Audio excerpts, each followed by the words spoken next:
So what we're going to focus on for the rest of the class is what are biases in research.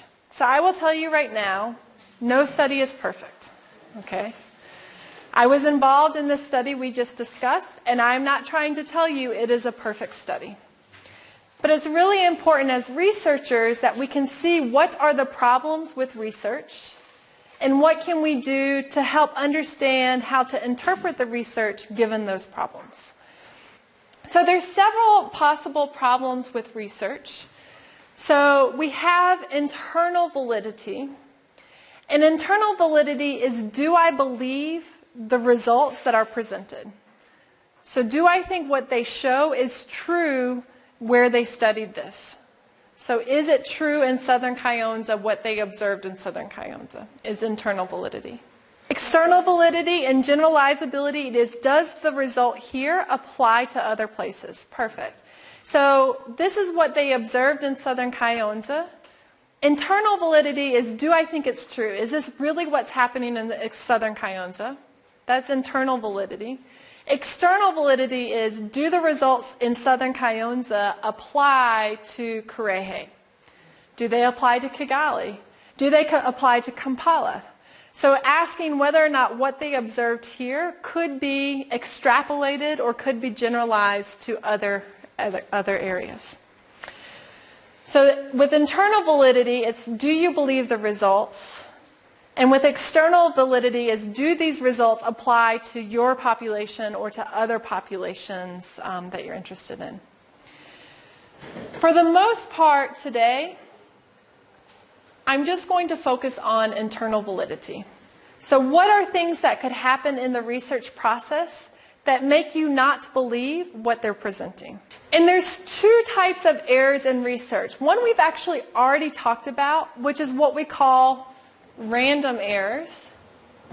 And this is that uncertainty that is introduced because I'm only looking at a small part of the population. I'm not looking at everyone, I'm only looking at some people.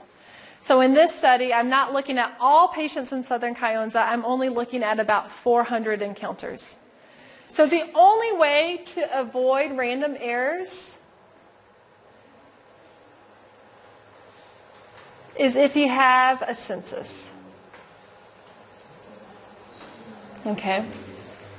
If you look at everyone, if you look at every patient encounter in Southern Kayonza, you would not have any random errors. But you did. You looked at 400 patients.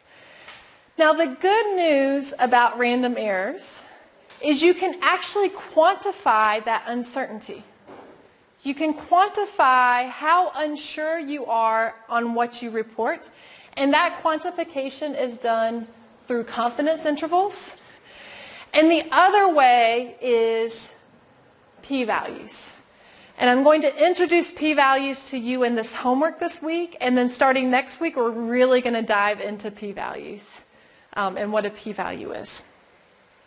So random errors, you can only avoid if you look at everyone. But the good news is, if you have a sample, I can quantify that uncertainty in p-values and confidence intervals.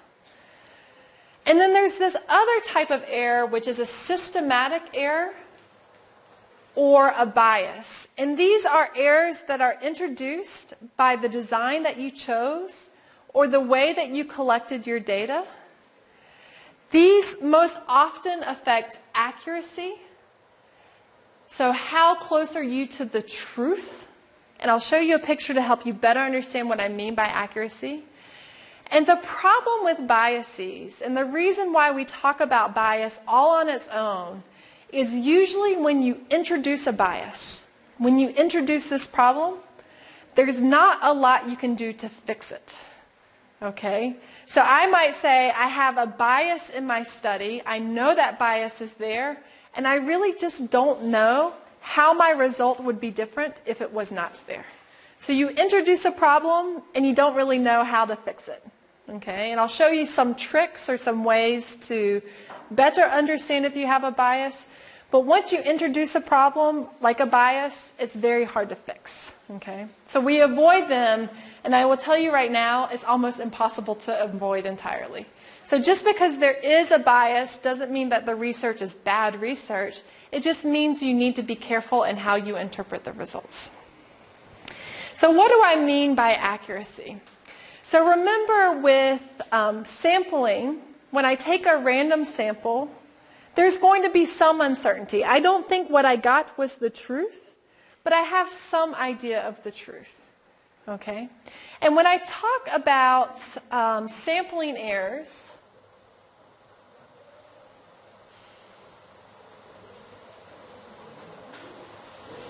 I'm really looking this way. So here is a study that had small sampling errors. All of my estimates are close. My intervals here would be very, very tight. So this would be small sampling errors. Or I could have a study where I have a lot of sampling errors. I look at very few people. So my confidence intervals would be very wide. So in this case, this would be large sampling errors. So my estimates here are far apart from each other. My intervals would be very wide. Here my estimates are very close to each other. The intervals would be very tight.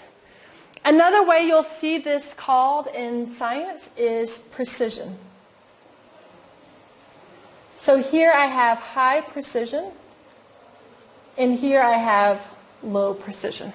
Okay, so sampling errors, uncertainty because I'm not having a census.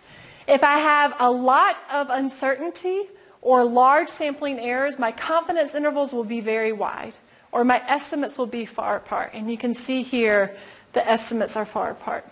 If I have small uncertainty or small sampling errors, then my estimates will be very close. My interval will be very small. Accuracy is another issue altogether.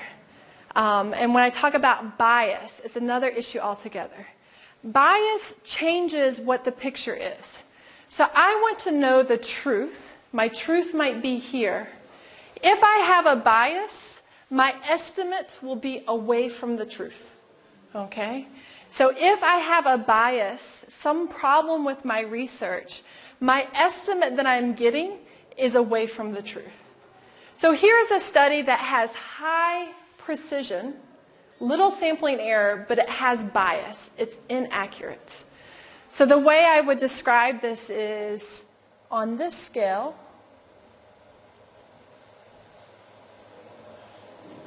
this has high accuracy, and this has low accuracy. So here I'm far away from what I want the truth to be. Or here I'm far away from what I want the truth to be. Here I'm close to where I want the truth. In terms of bias, I would say the bias here is high, or the bias here is low. So if I have low bias in my study, I have high accuracy. If I have a lot of bias or a lot of problems in my research, I have low accuracy.